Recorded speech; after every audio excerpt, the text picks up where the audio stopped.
طواف تربت آن شاہ سرور ثواب غازی آرا حج اکبر، کہ اس عظیم دربار کا ایک منظر یہ بھی ہے کہ یہ منظر نجف کا بھی دکھائی دیتا ہے، یہاں مشہد کا بھی دکھائی دیتا ہے، اور یہاں پہ زیارت کرنے والے کو اکبری حج کا ثواب ملتا ہے۔ تو یہ غریبوں کا حج بھی ہے، سرکار کی زیارت زواری بھی ہے۔ یہاں پہ کوئی جو بھی لوگ آتے ہیں جو کربلا نہیں جا سکتے تو وہ کہتے ہیں کہ ہم لال سرکار کی بارگاہ جائیں، اور حقیقت میں جو ہمیں وہاں پہ خوشبو آتی ہے وہی اس بارگاہ کے حضور خوشبو آتی ہے۔ تو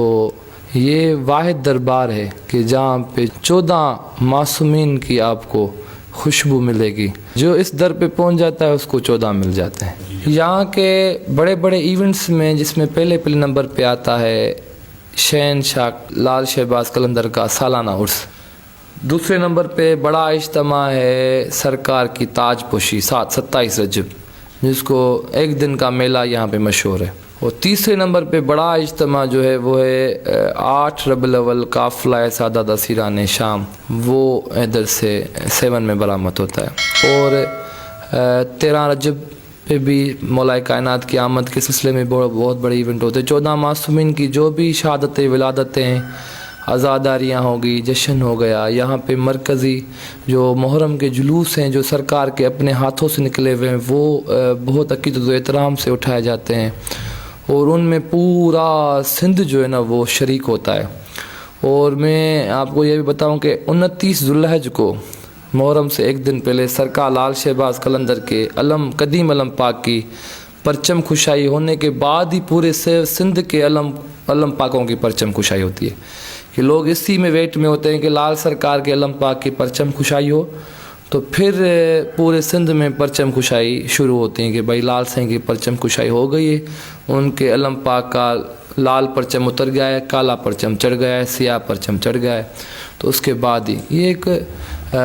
شہنشاہ کے، کیونکہ حقیقی اس پرسے کے وارث بھی یہی ہیں، اور لوگ بڑے دور دور سے شہنشاہ کو مولا حسین کریم کربلا کا پرسہ پیش کرنے آتے ہیں۔ سرکار کا سالانہ عرس 18، 19 اور 20 شعبان کو ہوتا ہے، 850 سال سے زیادہ سرکار کو ہوا ہے۔ تو شہنشاہ قلندر کبریا کے عرس مبارک 15 شعبان سے 21 شعبان، 15 شعبان سرکار کی آمد ہے۔ پہلے جب یہ اس دور میں جو خدمتگار تھے انہوں نے یہ فیصلہ کیا کہ سرکار کے آمد سے سلسلہ شروع ہو اور سرکار کے وصال تک 21 شعبان سرکار کی وصال کی رات ہے۔ 15 شعبان سرکار کے آمد کی دن پہلی مہندی نکالی جاتی ہے، اور جمن جتی سرکار کے سلسلے سے وہ مہندی نکلتی ہے، ادھر کے سادات وہ اٹھاتے ہیں۔ 18 شعبان کو لکیاری سادات کی طرف سے مہندی نکلتی ہے، اور 19 کو لال داس وہ دیوان ہیں ان کی طرف سے مہندی نکلتی ہے، 20 کی بھی مہندی دیوانوں کی طرف سے ہندو ہیں وہ جتی ستی تھے، ان کی کوئی اولاد نہیں ہے، کوئی گدی نشین سرکار کا نہیں ہے۔ 2 بڑے خاندان ہیں سجادہ نشین کے، سبزواری خاندان اور لکیاری خاندان، جو ابھی تک دربار 7 میں موجود ہیں۔ اسی نیت سے یہ میلے کا انعقاد ہوتا ہے۔ پھر بڑی مہندیاں یہ ہیں، پھر تو ہزاروں کی لاکھوں کی تعداد میں لوگ اپنے آتے ہیں اور ادھر مہندیاں بناتے ہیں اور سرکار کے حضور پیش کرتے ہیں، چادریں بنتی ہیں سرکار کے حضور پیش ہوتی ہیں۔ یہ سب ساری دنیا کو پتہ ہے شہنشاہ کے جو میلے کے رسومات کے حوالے سے۔ 21 شعبان کو سرکار کا وصال ہے، اس کے بعد میلے کی تقریبات ختم ہوتی ہیں اور ہر کوئی اپنے وطنوں میں جاتا ہے۔ سرکار شہنشاہ قلندر کبریا کی غالباً عمر 111 سال ہے۔ سرکار 7 میں زیادہ سے زیادہ 1 سال ٹھہرے ہیں۔ سرکار کی تقریباً عمر جو ہے، سرکار کی جو تقریباً وہ سفر میں اور ذکر آل محمد اور ذکر حسین میں گزری ہے، جو جہاں جہاں سے آئے ہیں ذکر علی علی کرتے آئے ہیں، اور پھر سرکار کا آخری آرام گاہ 7 شریف ہے۔ شہنشاہ قلندر کبریا سے پہلے یہاں پر سرکار بودلہ سرکار آئے، شاہ سکندر بودلہ کو حکم ہوا کہ میری آخری آرام گاہ ادھر ہے اور میں ادھر جاؤں گا اور آپ بھی ادھر چلیں۔ پھر اس کے بعد سرکار آئے، اور پھر اس دور میں سیرش خان نام کا، جس کو زیادہ تر لوگ مشہور ہے کہ چربٹ راجہ کے نام کا ایک جو نا وہ حکمران تھا، حاکم تھا، جس نے سرکار بودلہ سرکار کو شہید کیا، اور معجزے سے وہ سرکار نے زندہ کیا. پھر یہ سلسلہ چلتا رہا. شہنشاہ قلندر کبریا کی ایک عظیم بارگاہ ہے اور یہ بہت بڑی یونیورسٹی ہے جہاں پہ جس بھی فرقے سے آتا ہے اس کو یہ دیتے. ہندو ہو، مسلم ہو، سکھ ہو، عیسائی ہو، دیوبند ہو، شیعہ ہو، سنی ہو، سب کو شہنشاہ قلندر کبریا اپنے حصے کا دیتا ہے. یہ ہے جو زیارت کرنے آتا ہے، جو ٹور کرنے آتا ہے اس کا میں نہیں کہہ رہا. جو شہنشاہ کی بارگاہ میں حقیقت زیارت کرنے آتا ہے اس کو شہنشاہ قلندر کبریا کی بارگاہ سے بہت کچھ ملتا ہے اور وہ اس در سے وہ پاتا ہے.